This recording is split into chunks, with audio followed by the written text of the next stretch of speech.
Hello guys, welcome to the Hindu analysis by RK sir, that is me. Today is 13 June और आज हम 13 जून का the Hindu का पूरा पेपर एनालिसिस करेंगे प्रीलिम्स और मेंस के पर्सपेक्टिव से। तो today we are going to go through 6 topics. कौन से है? सबसे पहले तो पेज नंबर 1 पे है आपका रिटेल इन्फ्लेशन के ऊपर टॉपिक आया। इसमें मैं आपका बेसिक भी कवर कराऊंगा। And then India marks a relatively drop in gender parity के ऊपर है। क्योंकि ग्लोबल जेंडर गैप रिपोर्ट आ रखा है। ठीक है, तो यहाँ पे हम लोग देखेंगे प्रीलिम्स रिलेटेड और मेंस रिलेटेड क्या इंपॉर्टेंट है।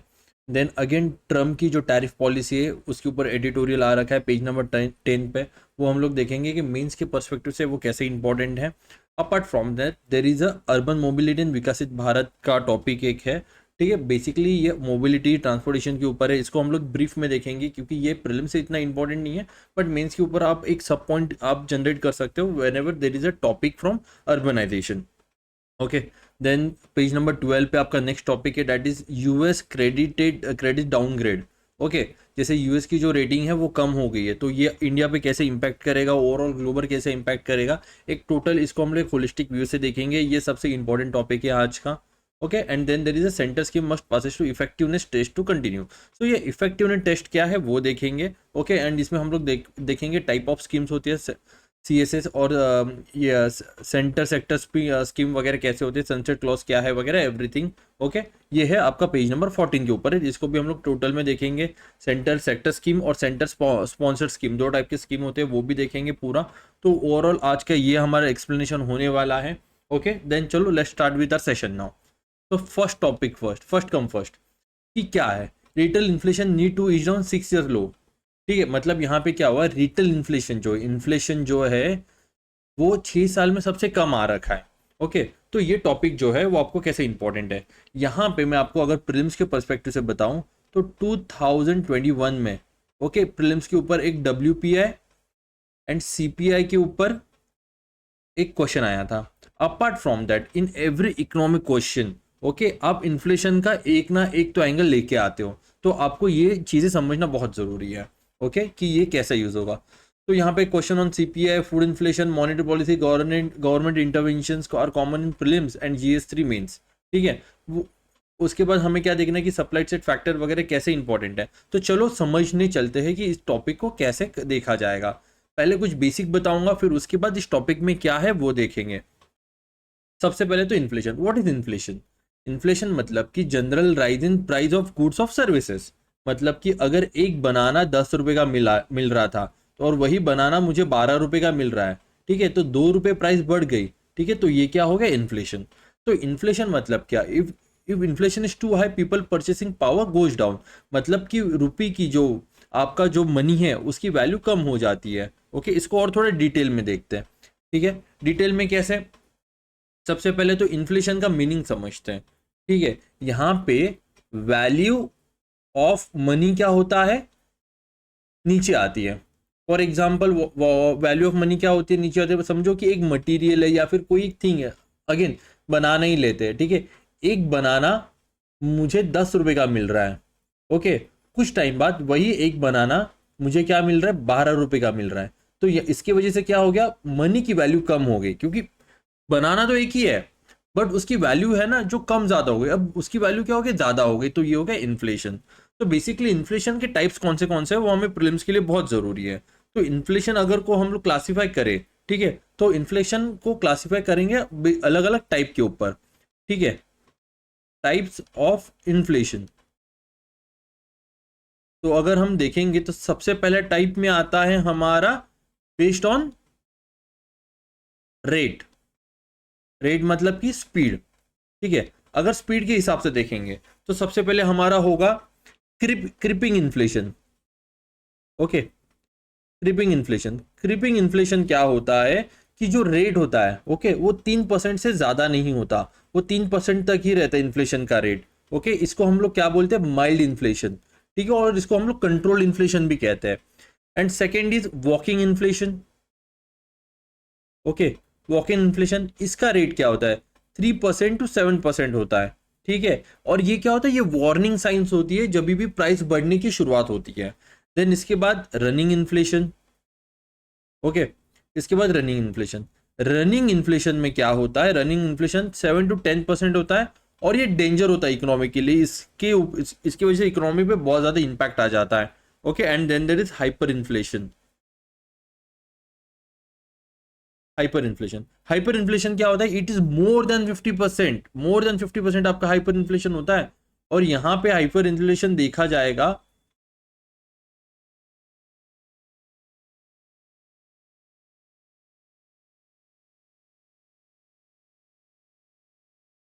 Just a second guys.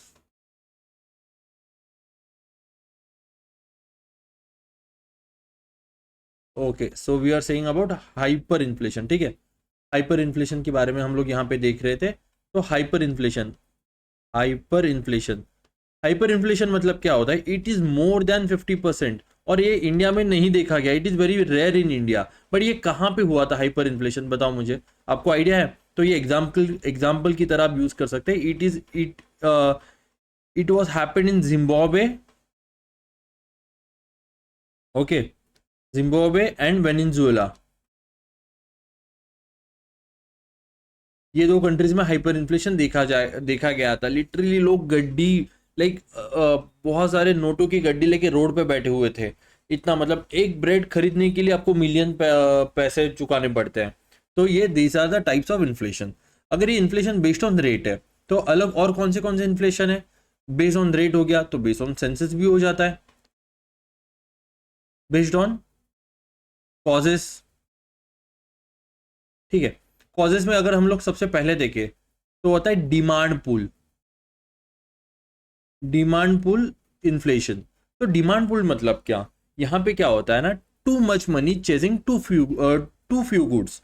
मतलब कि यहाँ पे डिमांड बहुत ज्यादा होती है, ठीक है, कि मुझे चाहिए ये वाला मटेरियल मुझे चाहिए, बट वहां पे क्या होता है, सप्लाई बहुत कम होता है। डिमांड जो होता है ना, डिमांड होती है ज्यादा, बट सप्लाई कम होता है, ठीक है। इसको बोलते हैं हम लोग डिमांड पुल। अब सेकंड आता है कॉस्ट पुश। कॉस्ट पुश भी क्या होता है, ये भी एक टाइप का इन्फ्लेशन है। यहाँ पे क्या होता है, increase in the production cost. मतलब कि समझो कि एक कंपनी है, ओके, कंपनी कुछ मटेरियल बना रही है, फॉर एग्जांपल मोबाइल्स बना रही है, मोबाइल फोन बना रही है। अब यहाँ पे क्या हो रहा है ना, मोबाइल फोन बना रही है तो मोबाइल फोन के जो रॉ पार्ट्स है वो महंगा हो जाता है, तो प्रोडक्शन कॉस्ट क्या हो गई, बढ़ गई। अब प्रोडक्शन कॉस्ट बढ़ गई तो इसका मतलब क्या हो गया, तो यहाँ पे प्रोडक्शन कॉस्ट बढ़ने की वजह से उनके आउटपुट की कॉस्ट भी बढ़ेगी, तो इसको बोलेंगे हम लोग कॉस्ट पुश। ओके, तो यहाँ पे इसमें रॉ मटेरियल देख सकते हैं, ओके, देन इसके बाद फ्यूल देख सकते हैं या फिर वेजेस देख सकते हैं। अगर इन सब की प्राइस बढ़ गई तो हमारी इन्फ्लेशन भी बढ़ेगा। ओके, देन कॉस्ट पुश हो गया। देन इंपोर्टेड इन्फ्लेशन भी क्या आ जाता है, इंपोर्टेड इन्फ्लेशन, ठीक है। Rise in prices of imported goods, ठीक है।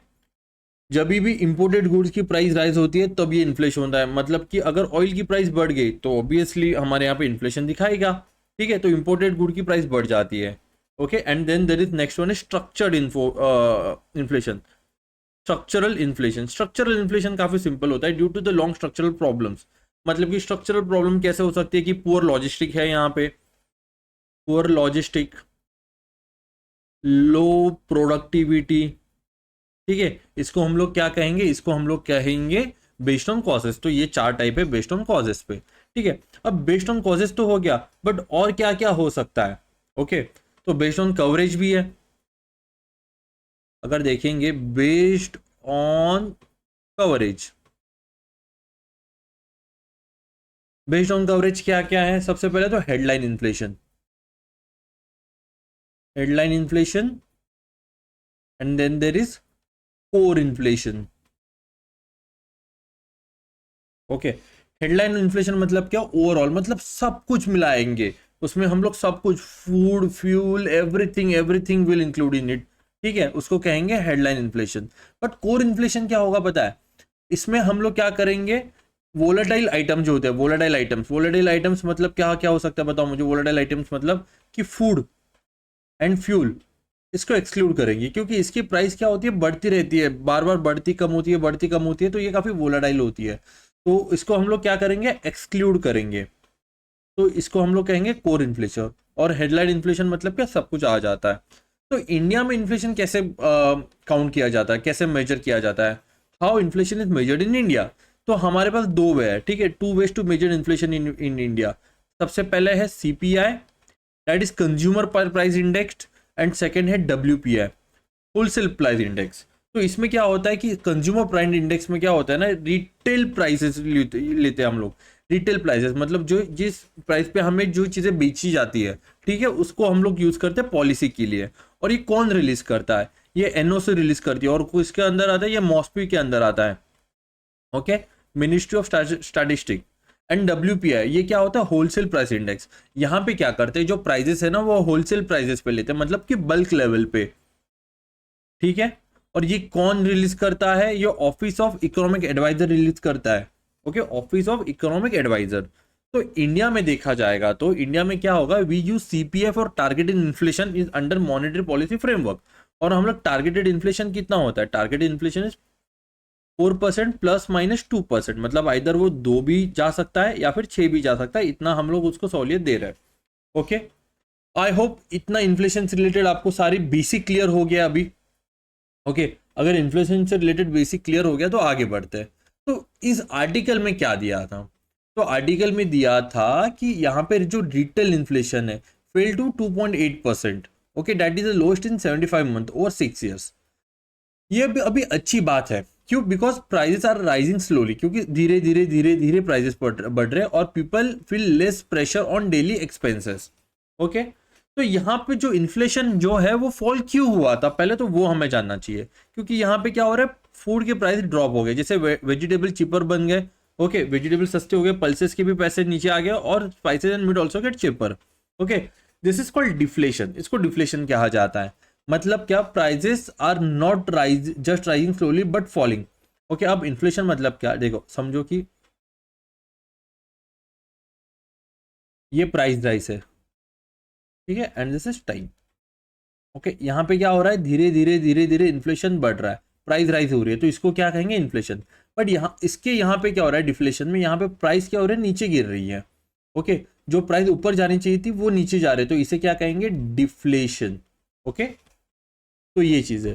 तो यहाँ पे ये जो है ये हमें क्यों क्यों इंपॉर्टेंट, क्यों, कंसर्न क्या है इसमें, और कंसर्न क्या है, यस, कि एडिबल ऑयल और fruit still have high inflation, उसके पैसे बढ़े ही जा रहे हैं। क्यों, क्योंकि इंडिया के जो इंपोर्ट है ऑफ एडिबल ऑयल, ठीक है, वो हम लोग ज़्यादा करते हैं, और global prices are very high of this edible oil, ठीक है।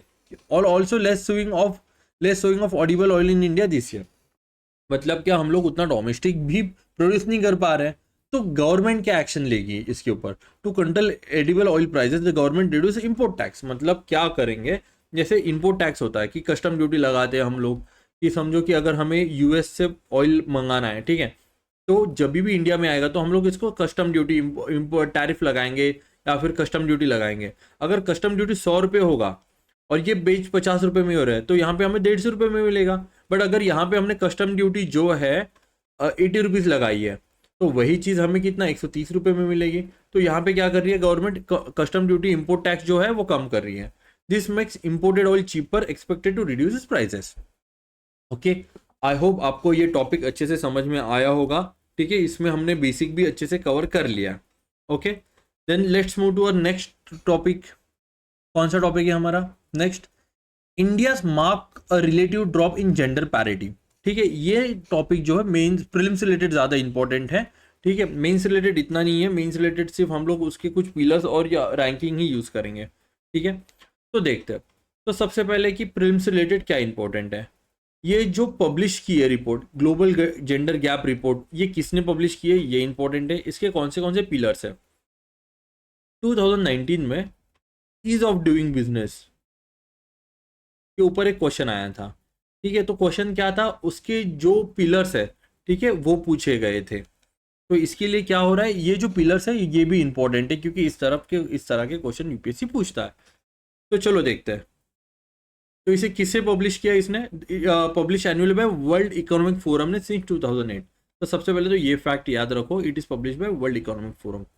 It measures general equality across 4 key sectors, economic participation and opportunity, educational attainment, health and survival and political empowerment. तो ये चार पिलर्स है, वो आपको याद रखना है प्रीलिम्स के पॉइंट ऑफ व्यू से। ओके, इसको हम लोग डिटेल में थोड़ा डिस्कस करेंगे आगे जाके, बट ये चीज़ें आपको याद रखनी है। इसके बाद इंडिया की जो रैंकिंग है 2025 में कितनी आ रखी है। 2024 में our ranking was 129। Okay, and 2025 में आर रैंकिंग इज 131। टोटल कितने 146 कंट्री है, और यहाँ पे कितने 148 कंट्री है। ओके ओके, टोटल कंट्रीज अभी बढ़ गई, पहले कितने 146 थी, 24 में 25 में 148 है। और इंडिया का स्कोर कितना है 64%, 2024 में था, और 2025 में 64.1%।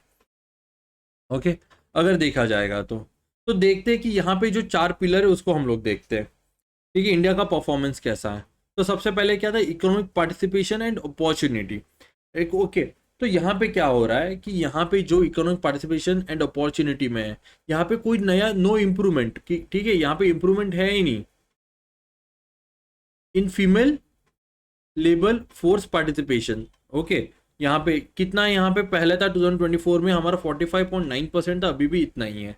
ठीक है, देन यहाँ पे क्या है, इसके बाद यहाँ पे जो अर्न पैरिटी होती है, जो पैसे कमाते हैं, एस्टिमेटेड अर्न पैरिटी फॉल्स।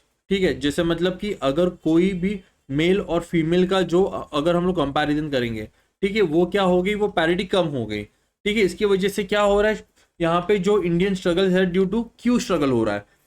ठीक है, fever jobs in formal job, fewer women in formal jobs में बहुत कम महिला है, वेज गैप इंडेक्स बहुत ज़्यादा है, और lower security for Indian women. Okay, तो ये 3-4 पॉइंट है। इसके बाद इकोनॉमिक पार्टिसिपेशन और अपॉर्चुनिटी हो गया। फिर एजुकेशन अटेनमेंट में हमने कैसा किया। ओके, हमारा स्कोर है यहाँ पे 97.1%, which is a positive highlight. जितना ज़्यादा स्कोर उतना अच्छी बात। ठीक है, क्यों, यहाँ पे बेटर फीमेल लिटरेसी रेट है, literacy rate. Okay, and more women are enrolling in higher education here. Okay, but still there is a access may be uneven in rural and urban area. Rural and urban area में, ठीक है, uneven access है, मतलब rural में बहुत कम लोगों, कम महिलाओं को एक्सेस है एजुकेशन का with compare to urban. Okay, and then next is survival and health. Okay, यहाँ पे क्या हो गया, हमारा स्कोर जो है इंप्रूव हो गया स्लाइटली। क्यों स्लाइटली इंप्रूव हो गया, क्योंकि better sex ratio at birth. Okay, and we have also improved life health expectancy. Okay, but still there are few concern जैसे कि फीमेल फिटोसाइट्स है, वो किसी किसी एरिया में बढ़ गए, और पुअर मैटरनल हेल्थ भी नहीं है हमारे पास। ठीक है, मतलब पुअर मैटरनिटी हेल्थ है हमारे पास, उसके वजह से क्या होगा, जो हेल्थ एंड सर्वाइवल के चांसेस है कुछ कुछ एरिया पे कम हो गई है। And then there is political empowerment, biggest setback for India in 2025। क्यों, क्योंकि इंडिया की जो अगर हम लोग कंपेयर करेंगे पिछले पॉलिटिकल ईयर से, वहां पे वुमेन का रिप्रेजेंटेशन इन पार्लियामेंट वो क्या हो गया, कम हो गया। पहले कितना था 14.7%, अब कितना हो गया 13.8%। वुमेन मिनिस्ट्री में, वुमेन इन मिनिस्ट्री ये भी कम हो गए, पहले 6.5% था, अब कितना है 5.6% है। ठीक है, और यहाँ पे जो स्कोर है वो बहुत ही कम हो गया है। ठीक है, 30% कम हो गया है। ठीक है, 2019 में अगर देखेंगे, ठीक है, वो 30% था। ठीक है, अब क्या है 5.9%। तो यहाँ पे इसके वजह से हमारा जो वुमेन एम्पावरमेंट का जो सेक्टर है, वहाँ पे हम लोग ने काफ़ी अच्छा स्कोर नहीं किया है। ओके, क्लियर है ये। तो आगे बढ़ते हैं। तो ये इंडिया लैग क्यों कर रहा है, पहले तो हमें ये पता होना चाहिए कि why India is lagging in this. सबसे पहले तो हमारे यहाँ पे deep rooted patriarchical and social norms है। ठीक है, इसका मतलब क्या, पेट्रियार्किकल मतलब सिंपल से अगर आपको सिंपल वर्ड में बताओ, patriarchal is social system. Okay, social system में where man hold primary power and women are expected to take up subordinate roles. मतलब क्या, मैन वुमेन से ऊपर है पेट्रियार्कल सोसाइटी में, ऐसे कहा जाता है। ओके, फ्रॉम बर्थ बॉयज और गर्ल्स को काफी डिफरेंटली ट्रीट किया जाता है in terms of education, mobility and roles. Okay, तो इसके वजह से इम्पैक्ट क्या हो जाता है, skewed sex ratio at birth.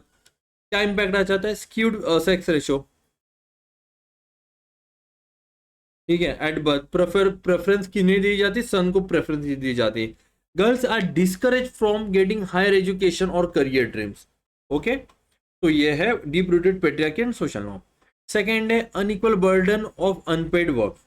Okay, इसका मतलब क्या है, women do household chores, मतलब जो वुमेन काम करती है, घर के काम करते हैं, चाइल्ड केयर होता है, एल्डरली केयर रहता है, उसका कोई पैसे नहीं मिलते, उनको पे नहीं मिलता। ओके, इसे क्या कहते हैं, इसे कहते हैं unpaid domestic and care work. Okay, इसकी वजह से क्या होता है, इसका इम्पैक्ट काफी सिंपल है। Women, it leave women with no time और energy for paid job. Okay, तो इसकी वजह से क्या होता है कि वुमेन को है वो एक फाइनेंशियल इंडिपेंडेंट नहीं बन पाते हैं। ओके, तो ये पॉइंट है। तो यहाँ पे अगर हम लोग देख सकते हैं कि ऑन एन एवरेज, एक डेटा है, on an average Indian women, okay, Indian women spends 5 times more time on unpaid work than man. Okay, और ये किसने दिया है डेटा, एनएसएसओ ने।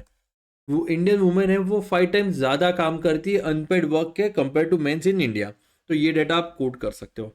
And then there is general biasness hiring in promotion. ठीक है, मतलब कि जो लोग हैं, ठीक है, जो मेन हैं, उन्हें प्रेफर किया जाता है ओवर वुमेन। क्यों? क्योंकि अजम्पशन होता है कि अगर वुमेन रहेगी तो उनके पास, उनके ऊपर फैमिली रिस्पॉन्सिबिलिटीज आ जाएगी, उनको फिर मैटरनिटी लीव देनी पड़ेगी, उससे क्या होता है, जॉब डिसकंटिन्यू होता है। Okay, and again then there is a general stereotype, women are not strong leaders etcetera, ये सारे स्टीरियोटाइप है। ओके, ये सारे लोग मानते हैं, बट ये बात सच नहीं होती। ओके, तो इसके वजह से क्या होता है, इसका इम्पैक्ट काफी ही ग्रेव है कि there are fewer womens in formal sectors. Okay, लड़कियां आती ही नहीं है। And then there is a term called glass ceiling। ठीक है, there is a term called glass ceiling. ये क्या कहते हैं, womens are not promoted to top roles. Okay, मतलब वहां पे ग्लास सीलिंग बन जाते, एक सीलिंग बन जाते जो किसी को दिखती नहीं है।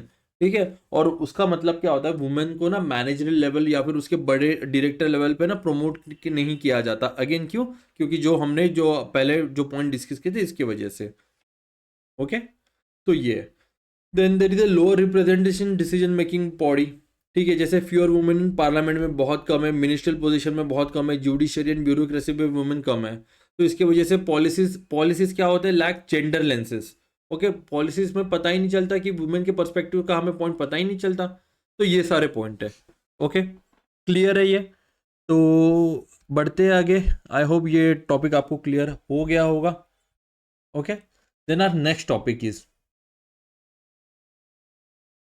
हमारा नेक्स्ट टॉपिक है Trump tariff and US India trade agreement. Okay, तो इसको देखते हैं। तो ओके,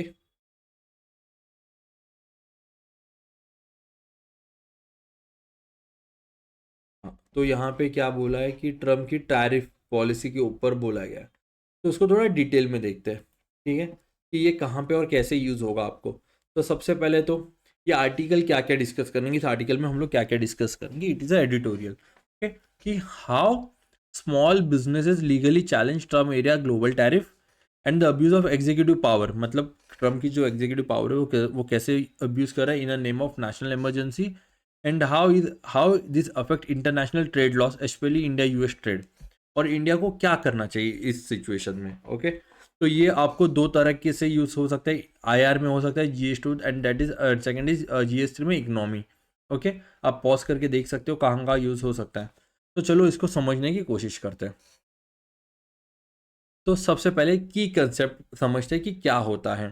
ठीक है, कि ये होता क्या है, व्हाट इज टैरिफ। टैरिफ क्या होता है, it is a tax on imported good. समझो कि हम कुछ इंपोर्ट कर रहे हैं, एक कार है, वो जो यूएस में बन रही है और वो हमें इंडिया में लेके आनी है। तो जब भी हम इंडिया में लेके आएंगे तो हम लोग उसके ऊपर टैरिफ लगाएंगे, इंपोर्ट ड्यूटी लगाएंगे, तो इसे कहते हैं इंपोर्ट ड्यूटी। ओके, उसके कहते हैं टैरिफ।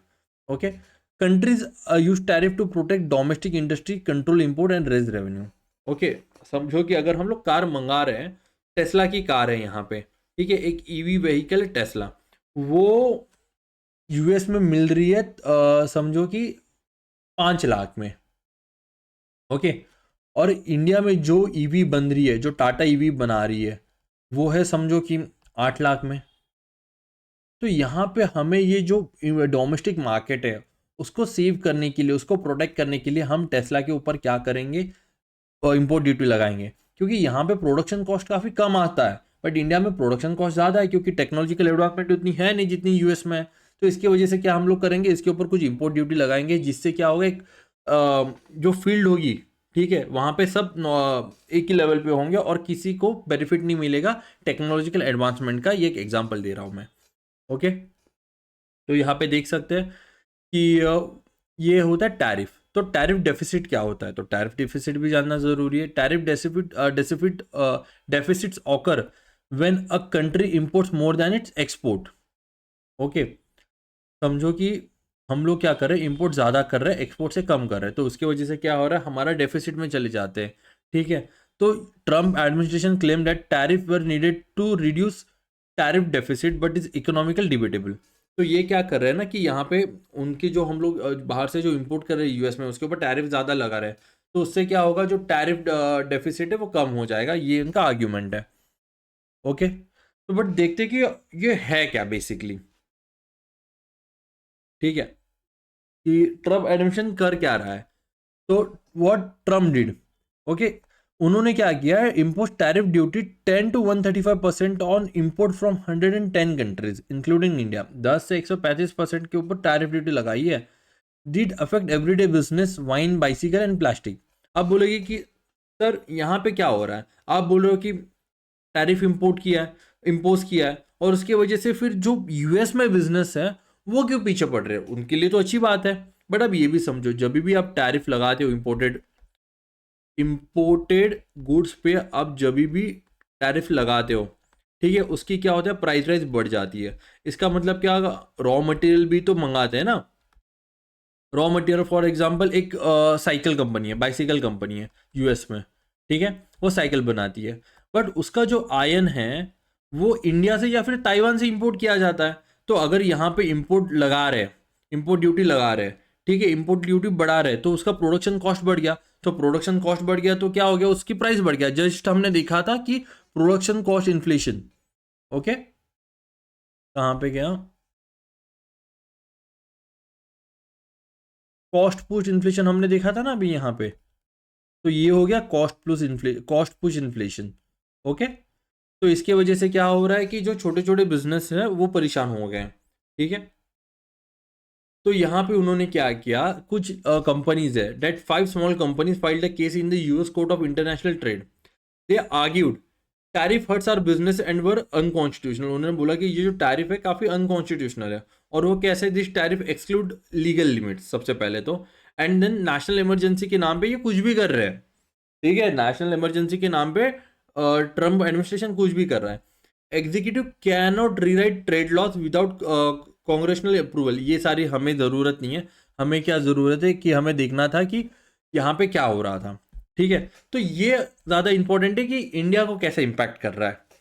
ठीक है, इंडिया को कैसे इम्पैक्ट कर रहा है कि India was already affected by Trump earlier tariff. ठीक है, जैसे कि हमारे यहाँ पे 25% ऑफ स्टील के ऊपर टैरिफ लगाया और 10% ऑफ एल्यूमिनियम पे। अब ये दोनों भी क्या किया, उन्होंने 50% पे इंक्रीज कर दिया।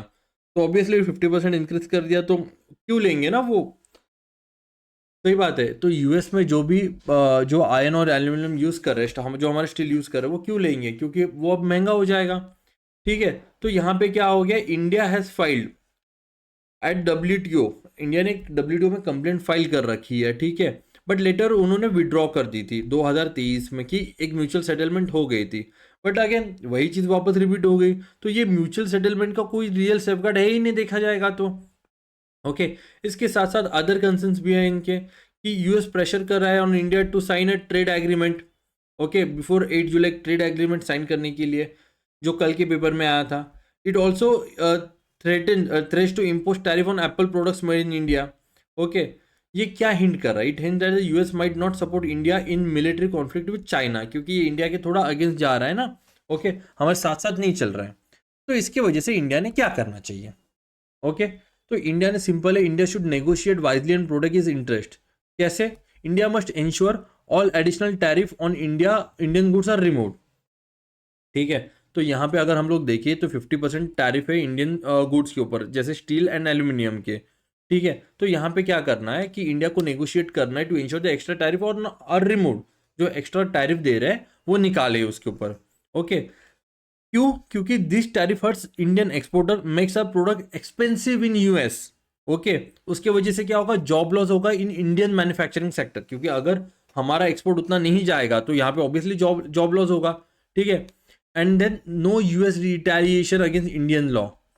ओके, मतलब क्या समझो कि India imposes a digital service tax on a large companies, जैसे कि गूगल हो गई, अमेजन हो गया, फेसबुक हो गया, that earn from Indian users. ठीक है, तो यहाँ पे यूएस क्या कर रहा है ना, यूएस इसको एक अनफेयर प्रैक्टिस की तरह देख रहा है। ठीक है, और यूएस में रिटेलिएट। ओके, तो इसके वजह से हमें क्या करना है, India must ensure that the US does not punish India और its company in response. Okay, and then there is Indian remittance to family and are not taxed under proposed 3.5 remittance% tax. ठीक है, India must demand an exemption from this tax, हमें exemption चाहिए। ठीक है, then H1B visa access is preserve for Indian tech worker, वो होना चाहिए कि इंडियन टेक वर्कर है उनका H1B वीजा हम लोग प्रिजर्व करना चाहिए। Then cross border services and data flow और क्लियरली डिफाइन, ये डिफाइन होना चाहिए। And then trade agreement must not violate the WTO rules. ये चीज़ें जो इंडिया को देखना चाहिए कि जो मेक श्योर करना चाहिए before signing an any negotiation deal. Okay, clear है ये? देन आगे देखते हैं हमारा next topic, urban mobility and विकसित भारत। ठीक है, इसमें अर्बन मोबिलिटी एंड विकसित भारत में इतना कुछ है नहीं। ठीक है, प्रीलिम्स के ऊपर भी और मेंस के ऊपर भी, बट इसमें कुछ चीज़ें हैं जो हमें देखनी चाहिए, जो हम लोग यूज़ कर सकते हैं। तो बेसिकली इसमें एक डेटा दे रखा है। ठीक है, इसमें डेटा क्या दे रखा है, यहाँ पे डेटा दे रखा है कि by 2060 60% of Indian will live in cities. Okay, the cities will drive growth but urban transport will be a bigger challenge. तो ये जो पूरा आर्टिकल है वो अर्बन चैलेंज के ऊपर ही है। ठीक है, कि यहाँ पे जो 60% है लोग इंडिया में सिटीज में रहेंगे। ओके, क्यों? क्योंकि cities will be the growth of engine of growth.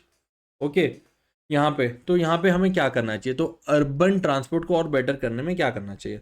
तो सबसे पहले करंट ट्रांसपोर्ट सिनारो क्या है, कंस्ट्रक्शन ऑफ मेट्रोज है यहाँ पे, जैसे कि metro rail in big cities, Mumbai, Delhi, Bengaluru में। ओके, और स्कीम्स भी है जैसे कि PM ई बस सेवा। यहाँ पे हमारे पास 10,000 बसेस हमने रोड पे उतारी है। Then PM e drive scheme, यहाँ पे कौन से किसके लिए ई ड्राइव स्कीम, बसेस के लिए, ई रिक्शा के लिए, ई एम्बुलेंस के लिए। तो इसमें प्रॉब्लम क्या है, देखो प्रॉब्लम ऐसा है कि India needs 2 lakh urban buses, India needs 2 lakh urban buses, but फिलहाल कितने हमारे पास 35,000 अवेलेबल है। ठीक है, including e buses. Okay, and only 37% of urban Indians have access to public transport. तो ये प्रॉब्लम है। ओके, तो यहाँ पे हम लोग क्या कर सकते हैं कि ये इश्यूज है, अब इसको हम लोग और बेटर कैसे कर सकते हैं। ठीक है, कि अगेन क्या क्या कर सकते हैं देखा जाएगा तो इस आर्टिकल में दे रखा था, we can go for tram and trolley buses. ठीक है, ट्रैम्प्स मतलब जो पहले होती थी ना ट्रैम्प, जैसे कोलकाता में भी अभी भी है ट्रैम्प्स और ट्रॉली बसेस, एक रोड पे ही ऐसी बस होती है। ठीक है, ये लाइन के ऊपर ऐसे चलती है, तो ये ट्रैम्प्स एंड ट्रॉली बसेस हम लोग यूज़ कर सकते हैं। ठीक है, ये पहले कोलकाता में यूज़ होती थी, अब यहाँ पे ये कोची में यूज़ करने का वापस सोच रही है। Okay, these are operated in fixed tracks and often electric powered.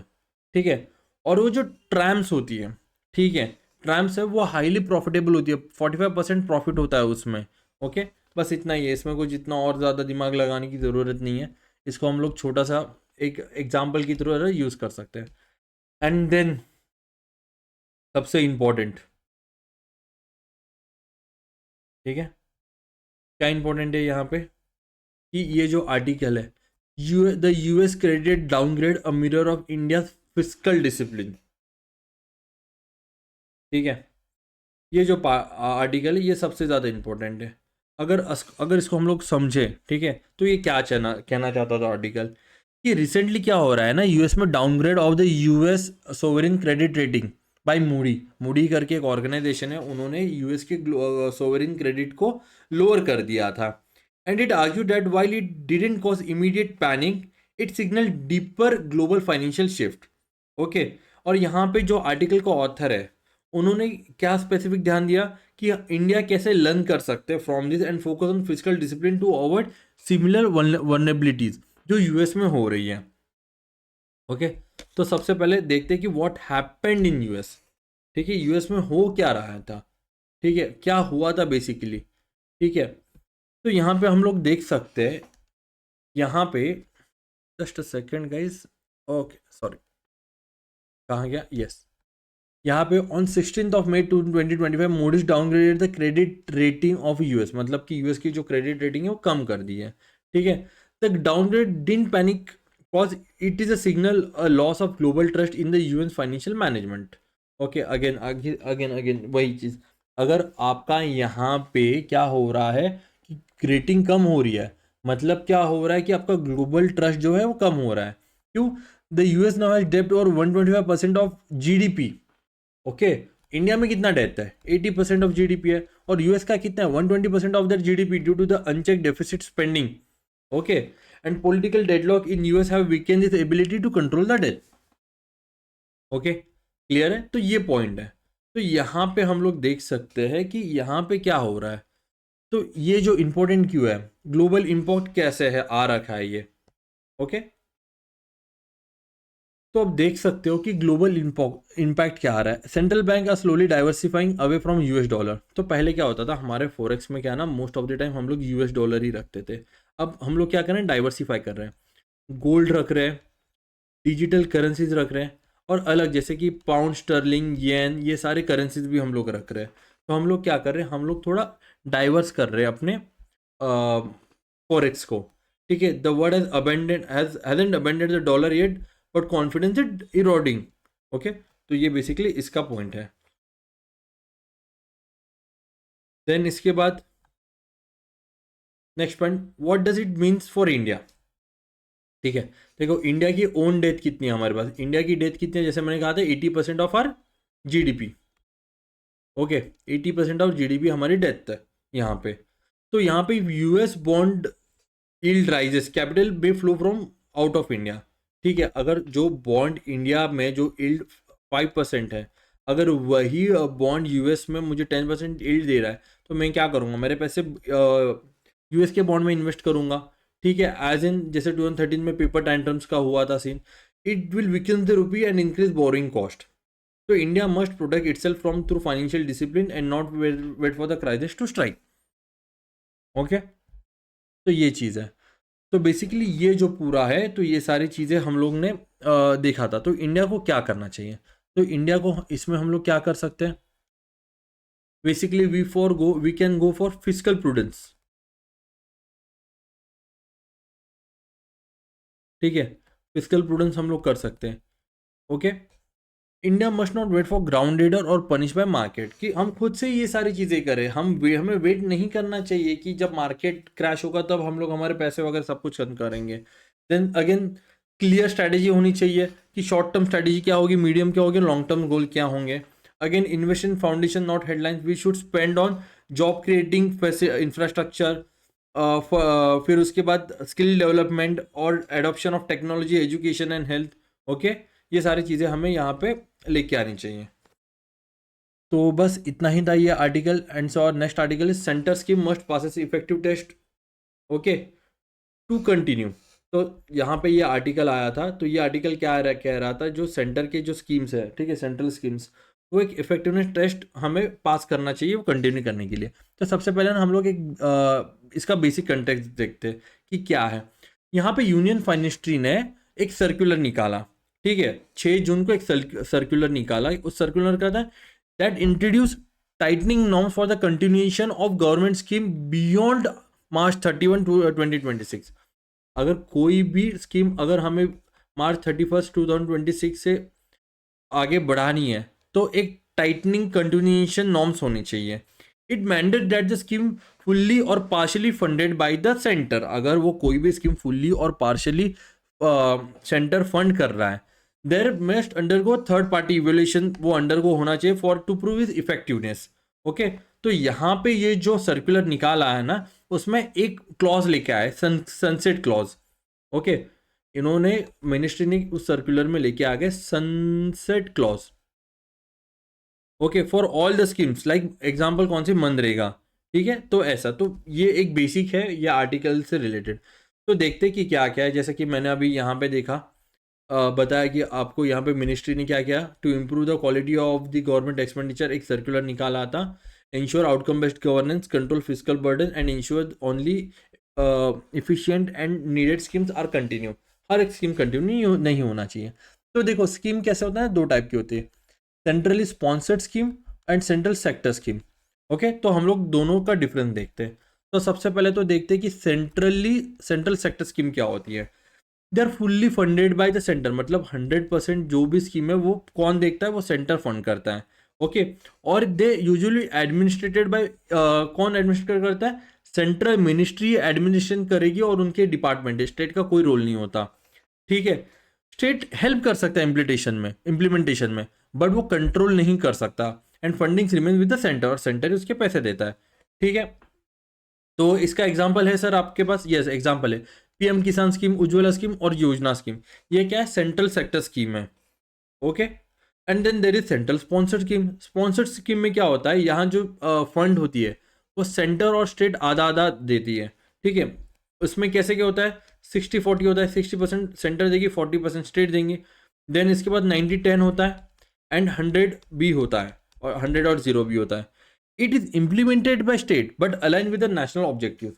तो बेसिकली यहाँ पे क्या होता है, जो सेंटर होता है वो एक ऑब्जेक्टिव देते हैं, और उन ऑब्जेक्टिव्स के बेसिस पे ही स्टेट को वो स्कीम इम्प्लीमेंट करनी पड़ती है। जैसे कि मनरेगा है, पीएम जे है, जैसे पीएम जे मतलब कि जो हेल्थ स्कीम रिलेटेड स्कीम थी हमारे पास।